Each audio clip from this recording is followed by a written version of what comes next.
Aleluya, qué bueno estar una vez más. El Señor continúa en su trono, amén. Y los planes de Dios continúan caminando, amén. Y hay cosas que tal vez no entendamos, pero necesitamos una revelación de parte del Señor, amén. El día viernes no presenté a mi esposa, hoy la presento. Hermano Sergio tuvo que hacerlo, mi esposa Erika. Aquí está, tenemos una hija nada más, casada, con una nieta, y de verdad que a lo largo de nuestra trayectoria el Señor ha estado con nosotros. Venimos a este país no pensando en servir al Señor de esta manera, aunque sí lo servíamos. Y venimos y estando aquí, el Señor nos llamó a buscarlo, a aprender un poco más de su palabra. En mis planes no estaba nunca ser un pastor, eso en mi agenda, amén. Pero el Señor me habló y me dijo, ¿sabes qué? Me dijo, de la mitad de la iglesia para atrás, me dijo, todos van a ser pastores. Y a partir de ese momento me empecé a sentar adelante, hermanos. Porque es cierto, amén, amén. Yo creo que, mire, yo lamentablemente soy un pastor y tenemos las mismas luchas. Y yo no sé qué a veces he puesto chocolates en las filas del frente, dulces, premios ocultos para atraer a la gente hacia adelante. Amén. Porque yo creo que aquí están guardando los protocolos, ¿verdad? Estoy viendo de COVID, porque ahí hay un distanciamiento social muy grande, ¿verdad? Hay una fila vacía ahí. Hermanos, es bueno venir al frente. Amén. ¿Sabe por qué? Porque hablamos con nuestros actos. Nuestro cuerpo estamos hablando aunque no digamos una sola palabra. Y yo les digo a los hermanos, estos son los hermanos de Delaware. Yo sé que aquí en Moreno Valley no son así. Pero les digo, hermanos, de verdad que cuando no queremos venir al frente es porque hay algo que estamos como, que no queremos que el Señor conozca. No queremos y creemos que el Señor, estando lejos de Él, no nos va a ver. Hermanos, ¿dónde me esconderé? Decía el salmista. ¿Dónde? El Señor sabe todas las cosas. Hay una hermana que conocemos, yo sé que los hermanos lo conocen, no sé si sabrán, pero dice que cuando ella veía, a ella alguien le dijo que el pastor Marvin, cuando lo miraba a uno a los ojos, dice, le miraba el alma. Dice que cuando se ponía enfrente de él, dice que ella bajaba la vista y no dejaba que lo viera, que la viera y no dejaba. Y después se dio cuenta que no era así, ¿verdad? Y dice, ay, el pastor haber pensado que era una mujer muy humilde, decía, porque no quería. Amén. Así que no se preocupe que yo no leo el alma tampoco. Amén. Es más, los ojos no funcionan bien. Les contaba que tuve una operación en el ojo derecho y estoy todavía, medio miro aquí un poco, aquí miro un poco más y para leer aquí no veo, entonces me tengo que poner los lentes. Ya veo aquí, pero ya no veo allá. Entonces es bueno ver los rostros de los hermanos porque si no, nos vamos a ver más tarde y no voy a saber quiénes son ustedes. Amén. Solo la primera y la segunda fila veo. De ahí los demás se me ponen así borrosos. Amén. Así que de verdad, yo los animo. Si no en este día, en esta tarde, en el futuro, que veamos qué hay en mi corazón que no quiero acercarme en el servicio. ¿Será que lo que quiero es no acercarme al Señor o no? ¿Qué pasa? Y necesitamos una revelación de Dios en nuestras vidas. Yo he entendido que las cosas de Dios tienen que venir por revelación a nosotros. Y hay cosas que nosotros no entendemos y las hacemos, pero no entendemos por qué las estamos haciendo. Somos obedientes, hemos dispuesto nuestro corazón a hacerlo, pero aún así no entendemos por qué estamos haciendo. Entendemos que home school es excelente para nuestros hijos por la maldad que hay en las escuelas. Pero si tuviéramos mucho dinero y pudiéramos enviarlos a una de esas grandes academias, que me imagino que aquí han de haber también, tal vez podríamos enviarlos ahí y tal vez la maldad no es tanta. Entonces necesitamos una revelación de Dios para ver cuál es el propósito de la educación de los hijos en nuestras casas. ¿Cuál es el propósito de diezmar? ¿Cuál es el propósito de alabar al Señor, de venir a los servicios? Y el que llega al servicio, y esto se lo digo a los hermanos de allá, el que llega al servicio a la hora en punto llegó tarde. Tenemos que estar antes del servicio. Siempre hay algo que se necesita. Una basura, una cosa que hay que mover. Siempre hay algo. Pero ¿cómo hacemos nosotros para comprender esto? Tiene que haber una revelación de Dios. Como cuando cuando nacimos de nuevo. Para el nuevo nacimiento. Y ayer compartíamos con los pastores acerca de esto. Y el pastor nos contaba su testimonio tremendo en su conversión. Pero yo no tengo un testimonio así. Yo no tengo ese testimonio. ¿Por qué? Porque yo nací en un hogar cristiano. Cuando yo nací, me contaron. Me contaron que el pastor de la iglesia llegó a orar por mí. Era el primero que llegó. Y qué bendición. Y crecí y conocía las historias de la Biblia. Conocía el idioma, el lenguaje, los manerismos, los modismos y todas las cosas.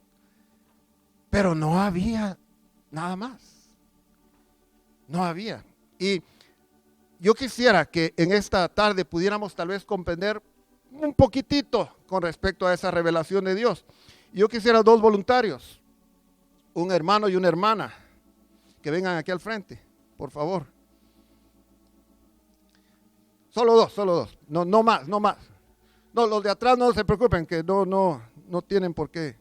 Los de adelante para que no perdamos tiempo. Amén.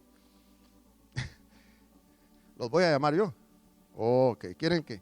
Ok, voy a empezar. A ver, me están obligando a quitármelo. El hermano que dirigió la alabanza, quiero que venga. Él se ve un candidato excelente. Quiero que tenga esto. Que mire para acá, no tiene que ver hacia atrás, porque si no se va a distraer. Y una persona más, una hermana. A ver. O un joven. ¿Hay un joven por aquí? A ver, aquí hay un joven. A ver, ven para acá.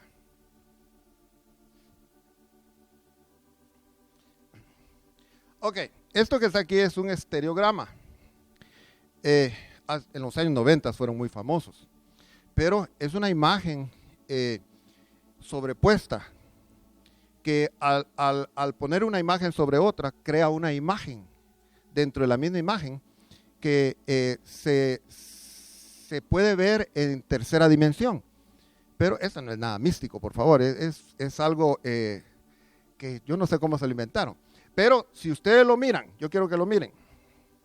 Si logran ver, y si me logran ver qué imagen hay ahí, y si usted logra ver qué imagen hay ahí, oculta. No se distingue a simple vista. Ahora, la mejor manera de verlo es acercándosela a esta distancia y viéndola fijamente hasta que de repente, ¡pum!, la imagen salta. Sí, prueben. ¿Ah? ¿Ya vio? Oh, ¿y en dónde están las campanas? ¿Cuántas campanas son?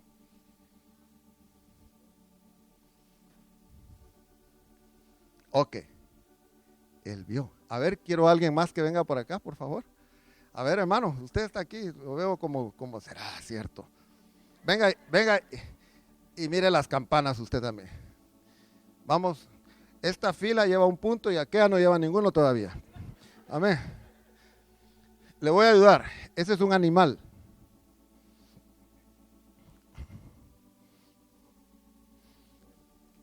¿No lo encuentra? Ok. Le voy a dar otra ayuda. Es un camello.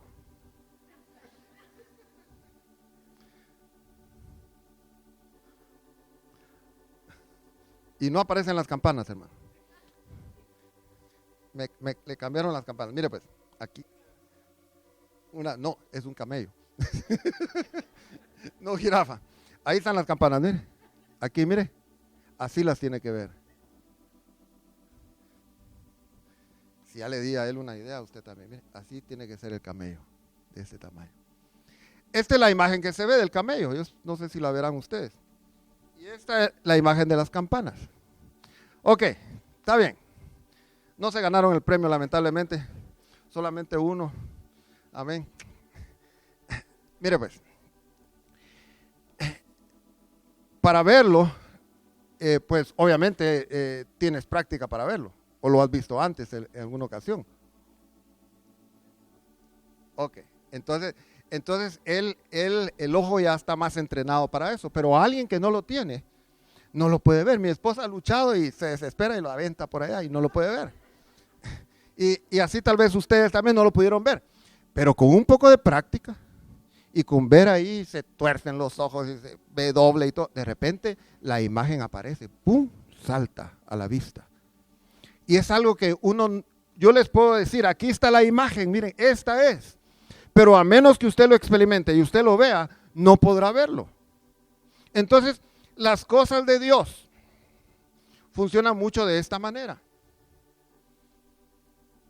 Tiene que haber una revelación, tiene que haber una práctica, tiene que haber una búsqueda, un interés. A mi esposa le he dicho, tú no quieres, a mí no me interesa eso, me dice. Y es cierto, ¿verdad? Esto no tiene ningún valor, más que personal. Yo lo puedo ver y ustedes no lo pueden ver. Y yo tengo problemas ahora porque con este ojo que no veo bien, antes ¿vieron lo rápido que él lo vio?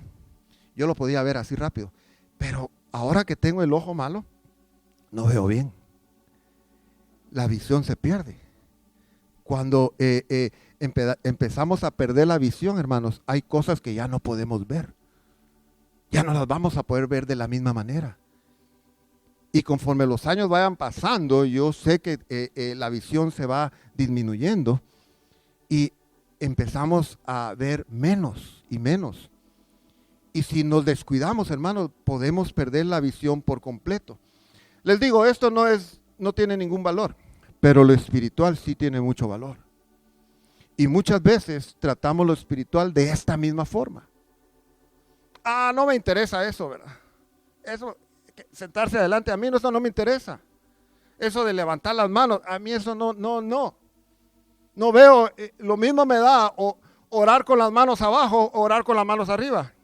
Orar en voz alta o orar en el pensamiento, es lo mismo. No podemos ver lo que hay ahí adentro, lo que Dios quiere mostrarnos a través de estas cositas, estas pequeñas maneras de adoración que Él nos ha dejado. Entonces necesitamos verdaderamente una revelación de Dios. Yo quiero que abra su Biblia y que veamos en Gálatas capítulo 2. Y este es Pablo quien habla. Y Pablo, este es el principio del ministerio de Pablo. Al principio del ministerio de Pablo, mientras él andaba en sus 3 primeros viajes misioneros, ¿verdad? Él escribió 6 epístolas. Gálatas, Primera y Segunda Tesalonicenses, Primera y Segunda Corintios y Romanos. Fueron unas de las que escribió. Y en Gálatas, él viene, capítulo 2, verso 6, él dice, pero de los que tenían reputación de ser algo, y entre paréntesis dice, lo que hayan sido en otro tiempo, nada me importa. Dios no hace acepción de personas. A mí pues, los de reputación, nada nuevo me comunicaron. Ahora, ¿quiénes eran los de reputación? Los apóstoles, los discípulos, los apóstoles de Jesús. Ellos eran los de reputación. Y él tuvo un encuentro con ellos. Y él viene y él reprendió a Pedro. Imagínense, Pablo. Y viene y él dice, ellos no tenían nada nuevo que enseñarme a mí. Ya Dios me reveló todo. Y muchos de nosotros estamos así. A mí no me tienen que decir nada. Si yo tengo años de ser cristiano. Tengo tantos años que a mí ningún pastor nuevo que venga me va a enseñar nada nuevo. Pero viene y en Primera de Corintios, capítulo 15, él vuelve a hablar en sus mismos viajes. Todavía andaba él terminando, ya había empezado la jornada y no fue nada fácil para él. Pero en 1 Corintios 15, 9, él viene y dice: porque yo soy el más pequeño de los apóstoles, que no soy digno de ser llamado apóstol porque perseguí a la iglesia de Dios. Oh, algo pasó aquí. Un poquito más de humildad cayó sobre Pablo. Ahora ya no es, a mí los de reputación nada nuevo me enseñan. Ahora viene y dice, bueno, yo soy el más pequeñito de los apóstoles. Es más, ni siquiera me deberían de llamar apóstol, porque perseguía a la iglesia. Bajó, el tono bajó. Luego, hacia la mitad de su ministerio, durante su primera prisión romana, Pablo escribió Filipenses, Colosenses, Filemón y Efesios. Y en Efesios capítulo 3, en el verso 8, él viene y él escribe una vez más. Dice, a mí que soy menos que el más pequeño, imagínense, menos que el más pequeño de todos los santos, me fue dada esta gracia de anunciar entre los gentiles el evangelio de las inescrutables riquezas de Cristo. Ok, el menor de los apóstoles y ahora ya bien perseguido, bien apaleado, latigueado y qué tantas cosas en medio de su primera prisión en Roma.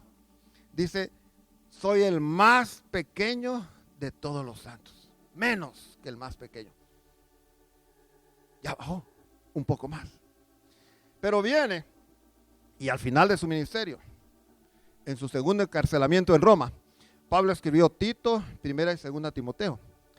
Y viene y en la primera carta a Tito, capítulo 1, a Timoteo, primera Timoteo, capítulo 1, verso 15, Pablo escribe y dice, palabra fiel y digna de ser recibida por todos, que Cristo Jesús vino al mundo para salvar a los pecadores, de los cuales yo soy el primero. Los de reputación, nada. El más pequeño de los apóstoles, el menor de todos los santos, y ahora el pecador número 1. Ese era yo. En Romanos, capítulo 7, quiero que abra su Biblia. El verso 24. Él habla acerca de él mismo, escribe acerca de él mismo y él dice, Romanos 7, 24, miserable de mí, ¿quién me librará de este cuerpo de muerte?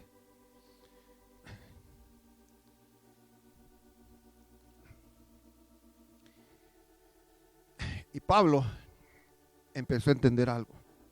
Mire, él tuvo una conversión genuina, pero en su conversión, y esto es lo que sucede, que cuando nos convertimos a Dios, cuando ocurre el nuevo nacimiento, sí ocurre, pero hay un proceso en el cual Dios nos lleva, porque Él no puede quitarnos de la noche a la mañana completamente.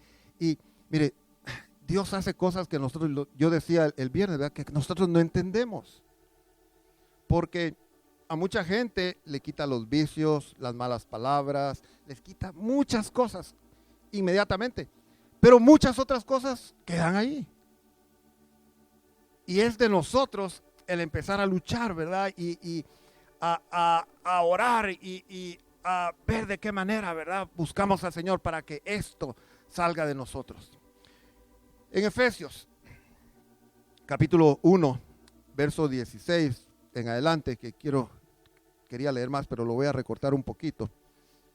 Verso 16 dice, Pablo escribiendo una vez más, no ceso de dar gracias por vosotros, haciendo memoria de vosotros en mis oraciones, para que el Dios de nuestro Señor Jesucristo, el Padre de gloria, os dé espíritu de sabiduría y de revelación en el conocimiento de Él, alumbrando los ojos de vuestro entendimiento para que sepáis cuál es la esperanza a que Él os ha llamado y cuáles las riquezas de la gloria de su herencia en los santos.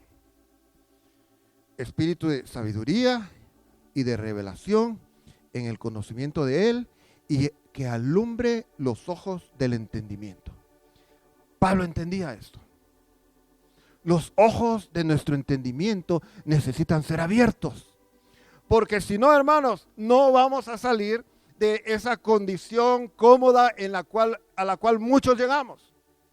Tenemos muchos años en el ministerio, pero nos estancamos.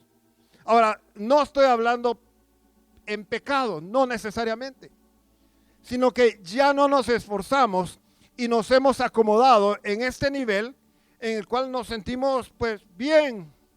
No me voy a regresar, pero aquí me siento bien. Nadie me molesta, no tengo mayor compromiso, entonces me siento cómodo en este lugar. Y no avanzamos más cuando el Señor tiene tantas cosas que Él desea mostrarnos. Yo quiero que abramos nuestras Biblias y que veamos en el libro de Romanos. Y mire, hay muchos cursos muy buenos acerca de Romanos, muchas enseñanzas. Ministerio Cebrón tiene el libro de Romanos y yo sé que hay muy buenos maestros. Yo no soy uno de esos, yo solo quiero que veamos un poquito. Y Romanos nos habla mucho acerca de la gracia. Y la Biblia en el Antiguo Testamento habla de gracia, pero habla más de misericordia. Luego en el Nuevo Testamento vemos la misericordia de Dios, pero vemos más la gracia de Dios.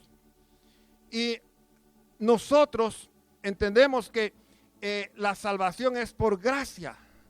Efesios 2:8 dice, porque por gracia sois salvos por medio de la fe. Y esto no de vosotros, pues es don de Dios, no por obras, para que nadie se gloríe. Entonces es a través de la gracia que nosotros obtenemos salvación. Y es a través de la gracia que suceden muchas otras cosas. Ahora, la misericordia. ¿Qué es la misericordia? La misericordia es la compasión hacia alguien en su desdicha, en su necesidad o en su impotencia. Entonces, la misericordia es la que cuando Dios hace algo para salvar o satisfacer alguna necesidad específica. En el Antiguo Testamento vemos que el pueblo de Israel empezó a clamar a Dios en Egipto porque estaban siendo abusados de muchas formas. Y Dios oyó el clamor y envió una respuesta. Dios actuó en misericordia sobre ellos. Y en muchas de las ocasiones que encontramos, vemos que la misericordia de Dios se extendía sobre el pueblo y eran librados. Ahora, la diferencia entonces es que la misericordia no capacita al hombre para vivir una vida santa, sino que simplemente la misericordia nos socorre. La misericordia viene y en el momento en que el hombre tiene una necesidad que no puede él salir de ella por cualquier cosa que sea, Dios extiende su mano y viene y nos levanta y nos libra. Pero nada más. En cambio la gracia, ¿qué es la gracia? El favor inmerecido concedido por Dios al hombre, que va más allá de la misericordia, porque le habilita para que él pueda salir de su condenación y vivir conforme a las demandas de Dios. La misericordia no nos capacita para vivir una vida santa, pero la gracia, hermanos, si nos da la ayuda y el poder para vivir una vida santa. En la gracia Dios extiende su mano y nos levanta y nos sostiene en un nivel en el cual podamos vivir de tal manera que agrademos a Dios. Aún pecando, sí. Y esto es lo que Pablo viene y empieza a enseñar y empieza a escribir, porque él lo vivió. Y en el libro de Romanos, él empieza, Romanos capítulo 5, del verso 1 al 11, no lo vamos a leer, pero viene y nos habla acerca de que somos justificados por la fe. Nos habla de la justicia de Dios, de la justificación. Luego en Romanos 5, del 12 al 21, nos empieza a hablar acerca de Adán y Cristo. Nos habla cómo el pecado entró al mundo por un hombre y cómo por el pecado entró la muerte también. Pero viene y en el verso 12 dice, Romanos 5, 12, por tanto dice, como el pecado entró en el mundo por un hombre y por el pecado la muerte, así la muerte pasó a todos los hombres por cuanto todos pecaron. Y viene y en el verso 13 nos introduce a la ley. Dice, pues antes de la ley había pecado en el mundo, pero donde no hay ley no se inculpa de pecado. Luego en el verso 20 del capítulo 5 continúa, pero la ley, dice, se introdujo para que el pecado abundase. Mas cuando el pecado abundó, sobreabundó la gracia, para que así como el pecado reinó para muerte, así también la gracia reine por la justicia para vida eterna mediante Jesucristo, Señor nuestro. Y hay un peligro en cuanto a la gracia y la doctrina de la gracia, porque hay iglesias que han enseñado que debido a la gracia de Dios, la salvación nunca se pierde. Y ese es el extremo, ¿verdad? Y son las cosas que muchas veces debemos de tener cuidado, porque no es exactamente eso lo que la Biblia nos quiere decir. Pero bajo ese pensamiento de la gracia, entonces entramos al capítulo 6. Y viene el versículo 1 del capítulo 6 de Romanos. Dice, ¿qué pues diremos? ¿Perseveraremos en el pecado para que la gracia abunde? Y él mismo responde, en ninguna manera, porque los que hemos muerto al pecado, ¿cómo viviremos aún en él? Si somos pecadores, pero por gracia hemos sido salvos, entonces podemos seguir pecando, ¿verdad? Ahora, la realidad es que si pecamos, somos pecadores. Pero esto podría a nosotros justificarnos para continuar pecando. Debido a que, bueno, si Dios en medio del pecado, Él derrama su gracia. Si yo continúo en este pecado, Él continuará derramando más gracia sobre mí. Y es lo que Pablo está diciendo. ¿Perseveraremos en el pecado para que la gracia abunde? No, dice, en ninguna manera. Porque los que hemos muerto al pecado, ¿cómo viviremos aún en él? Si hay pecado en nosotros, si continuamos pecando. Pero la diferencia es que ya no vivimos para el pecado. Verso 14 de Romanos 6 dice, porque el pecado no se enseñoreará de vosotros, pues no estás bajo la ley, sino bajo la gracia. Entonces viene y nos muestra que no vivimos ya bajo la ley. El verso 15 dice, ¿qué pues? ¿Pecaremos porque no estamos bajo la ley, sino bajo la gracia? En ninguna manera. Y el resto del capítulo 6 nos habla que ya no somos esclavos del pecado, sino que siervos de Dios y de la justicia. Y venimos y entramos al capítulo 7. El capítulo 7 está escrito para explicar aquello que no entendimos en el capítulo 6. Y en el capítulo 7, en el verso 5, déjeme que lo busque. Bueno, habla y nos demuestra que estamos en la carne. Déjeme que lo lea. Lo tengo aquí, pero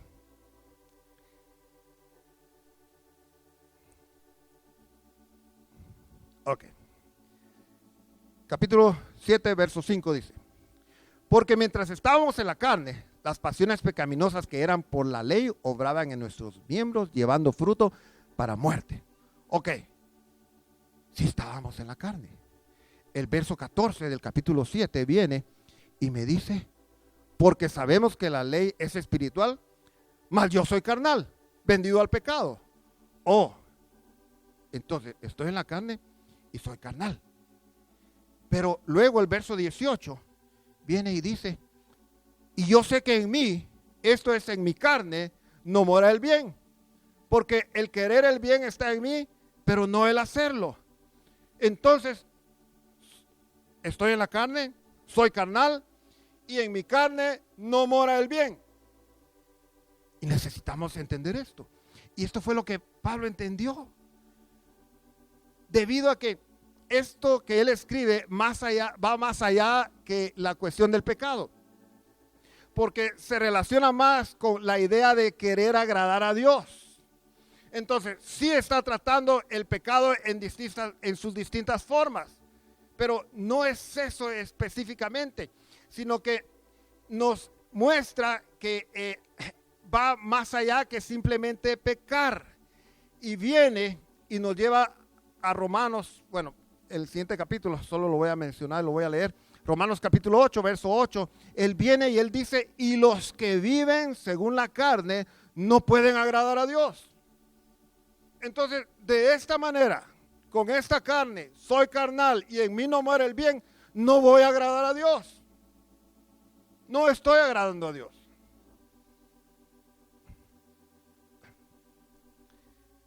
El pecado, entonces, nos muestra que tiene dominio sobre nosotros. Pero sucede algo con el pecado, y por eso fue que la ley fue dada. Que mientras nosotros no se nos toca, hay cosas que nosotros no se dan a conocer. Mire, por ejemplo, si yo no lo conozco a usted, pero yo necesito buscar algo en algún lugar y nos encontramos en la calle, yo lo veo a usted y yo no sé si usted habla inglés o habla español o habla los dos. Yo solo lo veo. Entonces no sé cómo dirigirme a la persona, en inglés o en español. Usted no sabe si yo hablo inglés. Yo no sé si usted habla inglés. Yo sé que algunos sí hablan, yo sé que algunos no. Y es posible que hable de las dos maneras. Entonces, hasta que no entramos en una situación en la cual revelamos algo de nosotros, entonces la otra persona y aún nosotros mismos no nos damos cuenta. Mire pues, hay personas que tal vez no tienen ciertas habilidades, le llamaríamos, tal vez son torpes. Pero si una persona torpe está sentada en un lugar, usted pasa y no se da cuenta que es una persona torpe. O aún si fuera una persona sorda, no se da cuenta. Porque está ahí y no vemos nada. Hasta que no vamos y hablamos o lo vemos que se levanta y nos muestra lo que hay en él. Entonces vemos su torpeza y sucede con nosotros. Ahora, la persona era sorda, era torpe, sabía o no sabía inglés, estando allá lejos o estando aquí. Es algo que está en él todo el tiempo. Lo que pasa es que no lo mostraba o nosotros no lo podíamos ver. Hay muchas cosas en nosotros, en mí, que usted no puede conocer, usted no puede ver. Usted no sabe si yo soy enojado. Usted no sabe si me caen mal los guatemaltecos. ¿No?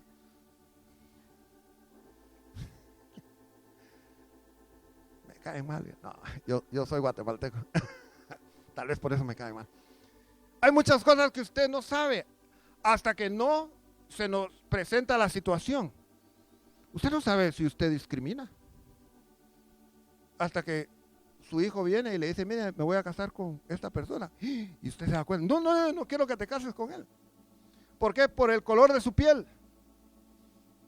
Pero estando antes, no sé, el pastor, el César Ibáñez, tan así, tan discriminador, hace de menos a la gente. Nadie se había dado cuenta hasta que llegó la oportunidad. Y entonces tal vez yo mismo no me había dado cuenta hasta que se me presentó eso y dije: no. ¿Me entiende? Entonces, son cosas que nosotros no nos damos cuenta. Fíjese que me da risa este verso, pero Proverbios 17:28 dice que aún el necio, cuando calla, es contado por sabio, dice. Es un necio, pero está calladito y nadie se da cuenta. Por eso es bueno estar callados. Es bueno. Para que no se nos note. Amén. Pero todos somos pecadores por naturaleza. Y hasta que Dios no nos pide algo, todo va bien. Todo va bien. Tal vez yo le caía bien, pero cuando dije los que se sientan atrás no deben sentar atrás, entonces ya ese pastor me cae mal. No tiene nada que estar diciendo eso. Pero si yo no digo nada, le caigo bien. Así somos. Tan pronto se nos pide algo, entonces se despliega nuestra pecaminosidad. Yo estaba bien con la iglesia hasta que el pastor empezó a enseñar de los diezmos, ¿verdad? Y entonces eso ya no me gustó. Pero no es el pastor, sino que es la Biblia, es Dios. Y así muchas otras cosas. El perdón. Hermanos, el perdón es tan profundo, tan grande. Pero tenemos un odio tan grande contra ciertas personas que cuando se nos habla del perdón nos enojamos. Ya no vamos a la iglesia. 2, 3 domingos no vamos porque hablaron del perdón. Somos confrontados. Dios nos confronta. Y entonces sale a relucir el pecado que está dentro de nosotros. Amén. Y esto es lo que Romanos 7 está hablando. Ahora, cuando Dios dio la ley, Él sabía que íbamos a fallar. Él sabía que los israelitas iban a fallar. Él lo sabía. El que no lo sabía era el hombre.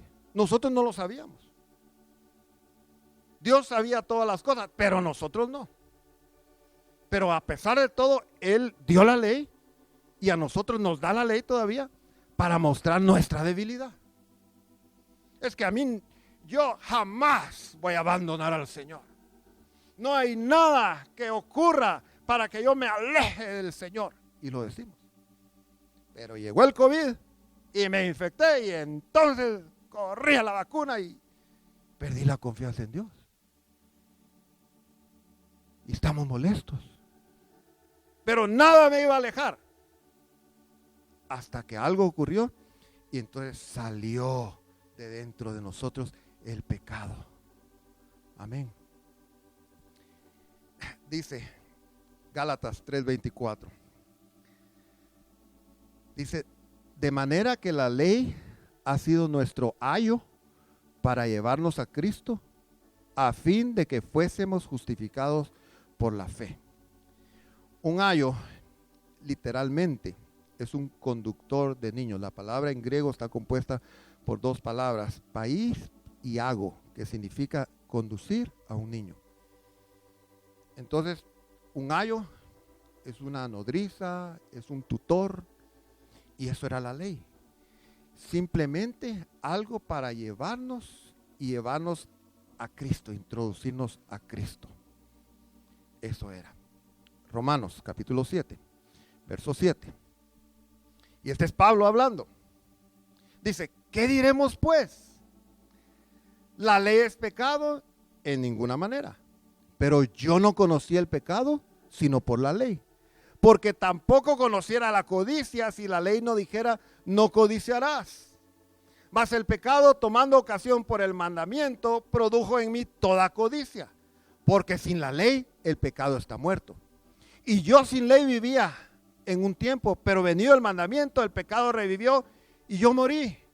Ahora, Pablo está hablando de él mismo. Dice, yo sin la ley vivía en un tiempo. Ahora, no está hablando cuando era niño, sino que está hablando cuando era un adulto y él era un fariseo. Un hombre que fue instruido bajo la ley. Y mire, y fue educado y fue mucho más instruido que cualquier persona común en ese tiempo. Y aparte de eso, era un observador estricto de la ley. Pero él no sabía que la ley afectaba lo espiritual también. Él no tenía la revelación en cuanto a lo espiritual de la ley, igual que el resto de los fariseos.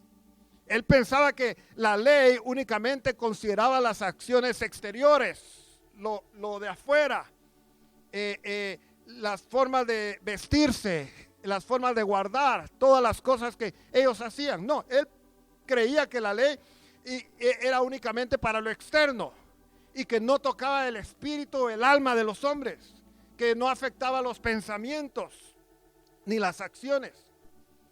Entonces, la ley de Dios estaba muy lejos de él todavía, porque todavía no había entrado en su corazón. Entonces, mientras él está viendo esto, hermanos, él se creía bueno. Él se creía bueno. Él haber pensado, bueno, si yo muero, obviamente me voy a ir al cielo, porque guardo todo esto. Yo voy a la iglesia, yo leo mi Biblia, yo alabo al Señor, yo sirvo en la iglesia, yo soy bueno. Entonces, si yo muero por cualquier situación, yo con toda seguridad voy al cielo. Era lo que Pablo pensaba. Pero viene y cuando Dios le muestra todo esto, él se da cuenta que no, dice. Yo me creía vivo, pero ahora me doy cuenta que estoy muerto en mis delitos y mis pecados. Y que todo lo que estoy haciendo no estoy agradando a Dios. No agrada a Dios. Mis acciones externas no agradan a Dios. Sí, tenemos que venir a la iglesia. Sí, tenemos que memorizar el concurso bíblico. Sí, tenemos que diezmar. Pero no porque es una ley. No porque si no lo hago, es que si yo no hago, mi esposa se va a enojar conmigo, ¿verdad? Y lo hago. O si no, el pastor me va a decir algo. Pero entonces lo hago, pero no lo hago porque dentro de mí hay una convicción clara. No hago las cosas porque yo quiero agradar a Dios. Señor, yo voy temprano a buscarte. Llego temprano a la iglesia porque yo quiero agradarte, Señor. Trabajo toda la semana, vivo lejos. Señor, que este día yo pueda pasar el mayor tiempo buscándote, disfrutando, Señor, de tu presencia. Entonces, no es simplemente venir. No es simplemente leer. Tengo que leer el calendario de lectura bíblica anual. Ya. No. Es que esto agrada a Dios. Y yo quiero hacer esto porque yo quiero agradar a Dios.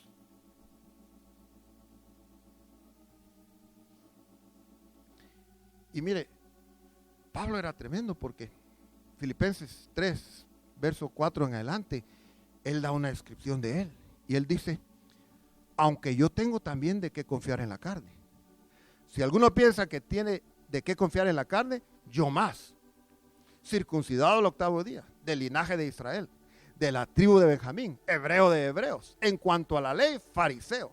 En cuanto a celo, perseguidor de la iglesia.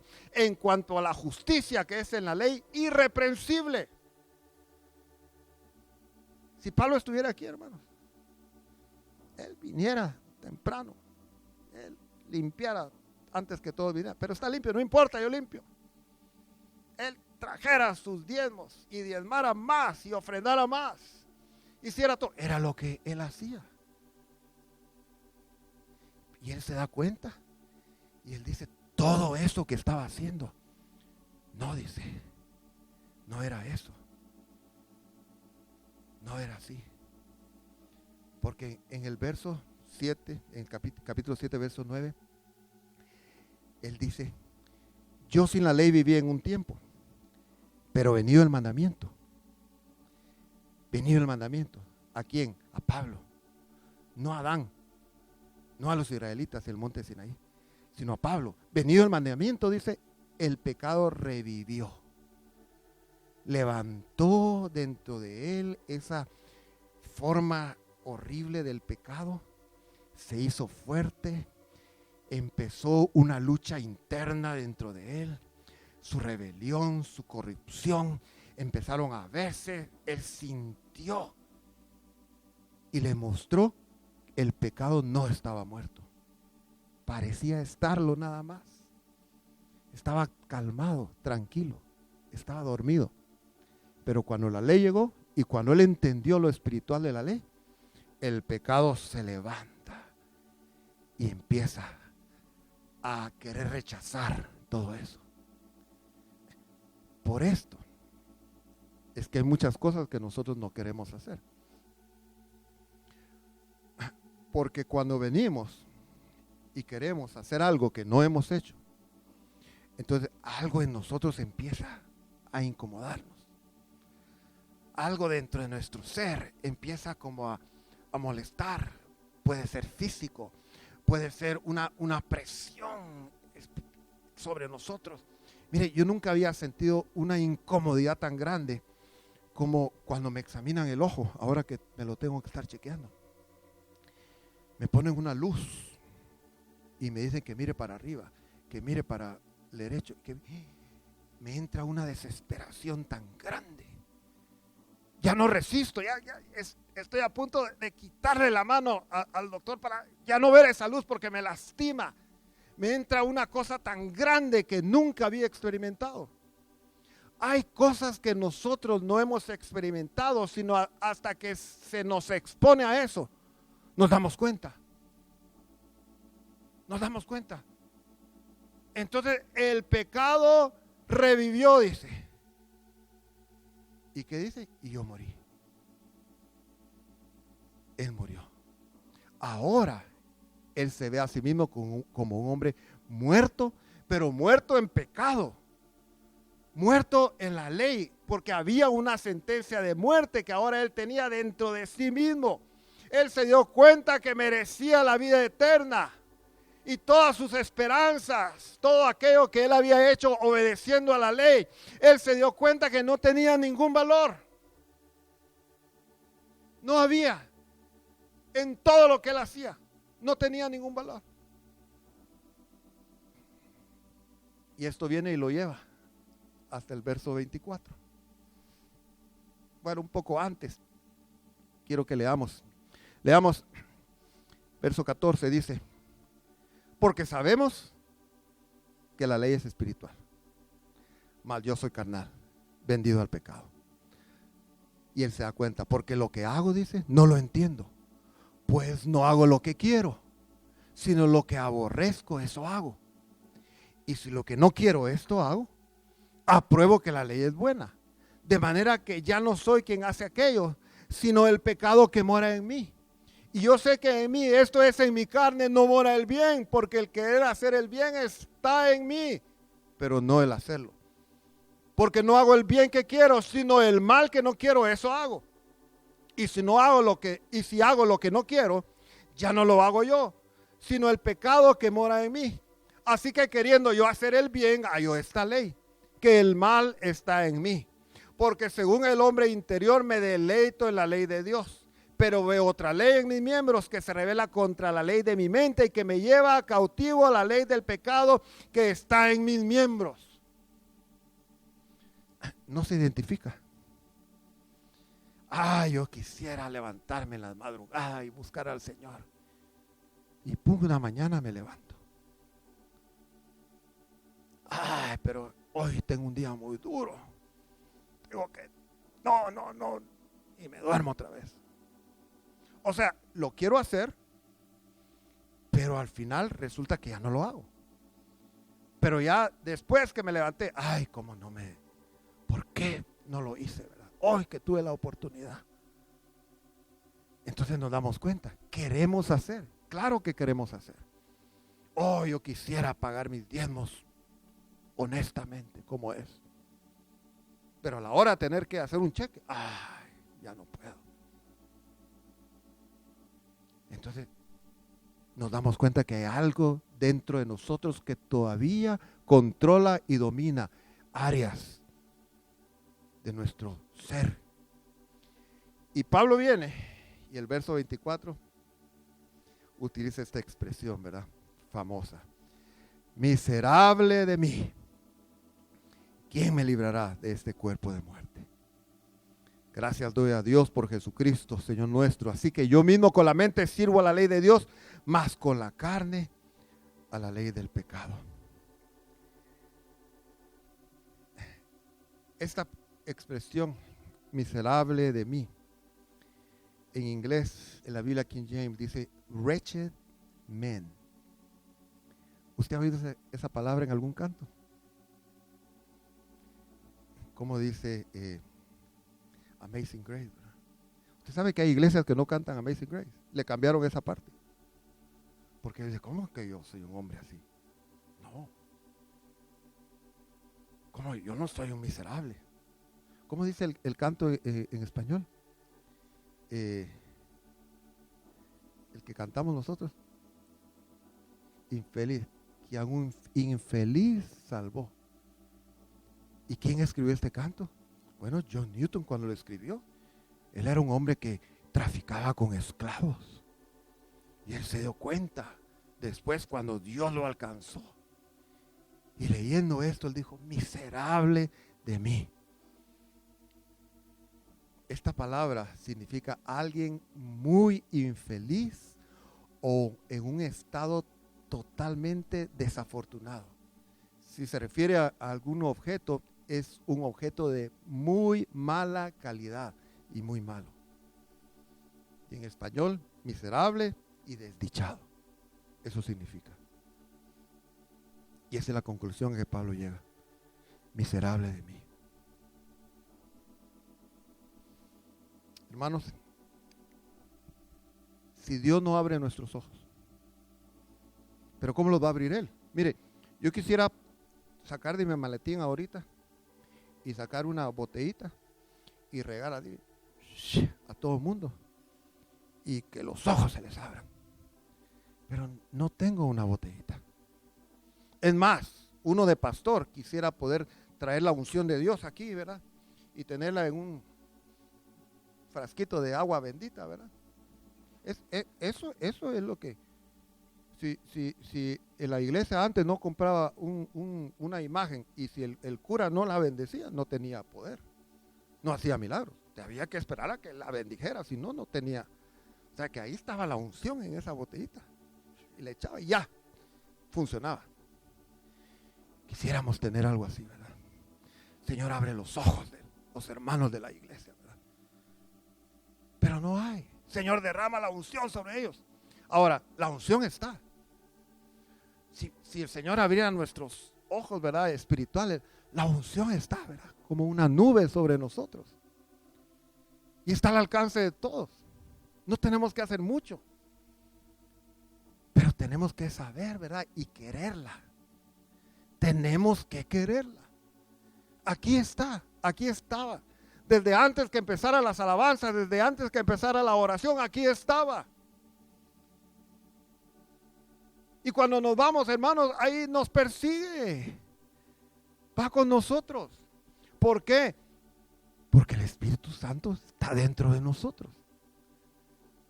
Y esa es la unción. Dice la Biblia que desde nuestro interior, dice, fluirán ríos de agua viva. Y nosotros estamos esperando que caiga de algún lado, ¿verdad? Está ya dentro de nosotros. ¿Pero qué la impide? El pecado. Y hasta que no nos damos cuenta de nuestra condición,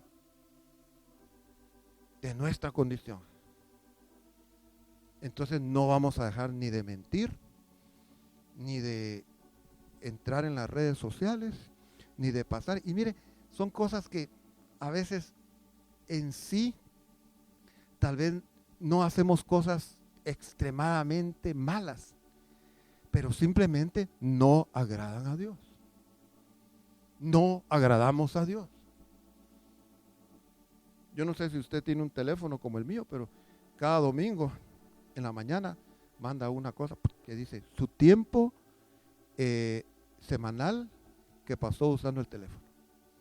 Esta semana subió o bajó. Y vea, mire su teléfono, cuántas horas pasó. Mire cuántas horas pasó. Y a veces uno dice, pero ¿cómo pasé tanto tiempo en esto?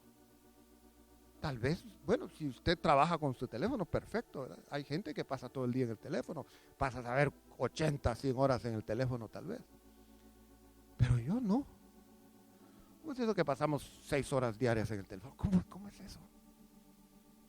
¿Cómo es eso que una persona que tal vez ni trabaja ha pasado tanto, ha gastado tanto tiempo en eso? no estamos agradando a Dios en muchas cosas. Pero sí queremos hacerlo, pero no hemos podido hacerlo. Y tenemos que llegar al punto donde debemos de reconocer: miserable de mí, Señor, ayúdame. Señor, ayúdame. Ahora, mire, no nos va a caer del cielo como que fuera granizo. Vamos a tener que ir y buscarlo. Vamos a tener que salir y buscar. ¿Dónde estás, Señor?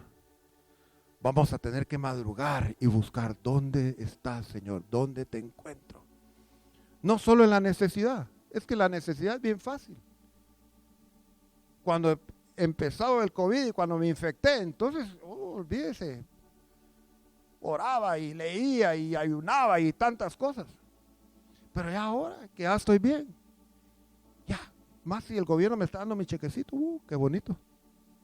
¿Verdad? No, ya ni trabajo, mejor todavía. Ya tengo tiempo para otras cosas. Seguí buscando a Dios. Lo dejé por un tiempo. Ahora estoy disfrutando. La gente no quiere volver a trabajar. ¿Por qué? Porque se enfrentaron a la muerte.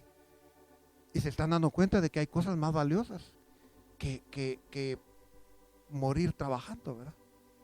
Y está bien. Pero no es permiso para empezar a pasear. No es permiso para irnos de la iglesia. Pastor, hoy no voy porque como me iba a morir, ahora voy a pasar una semana y voy para Colorado a esquiar. Okay, está bien sus vacaciones.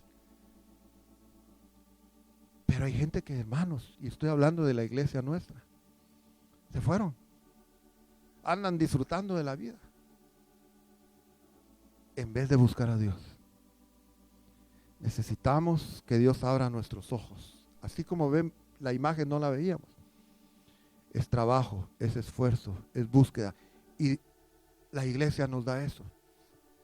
Los programas de la iglesia, los mensajes, nos animan a esto, a que hagamos estas cosas. Pero es de nosotros, el de verdad, buscar al Señor y salir de esta condición. ¿Sabe qué? Pablo lo logró. Él lo alcanzó, él lo encontró. Ya no era aquel, a mí no tienen los de reputación, nada me tienen que decir, no. Él entendió y él dijo, no, palabra fiel y digna de ser recibida por todas, que Cristo Jesús vino al mundo a salvar a los pecadores, de los cuales yo soy el primero. Y vivía bajo eso, y se humillaba y reconocía. Y Dios vino y Dios lo levantó. Dios lo levantó. Y se enfrentó a la muerte, hermanos, pero con toda la victoria que había logrado. Pongámonos de pie en esta tarde, por favor.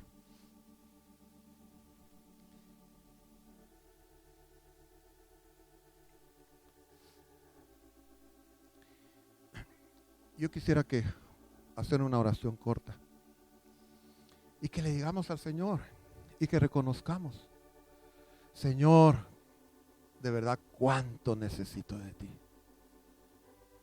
Cuánto necesito de ti. Especialmente en este tiempo que estamos viviendo, hermanos. Tanta incertidumbre, tanto engaño que hay por todos lados. Oh, necesitamos de Dios, Señor. Si tú no abres nuestros ojos, Señor, Señor, no hay esperanza para nuestras vidas. Yo te pido, Señor, en esta tarde. Oh, aquí estamos, Señor.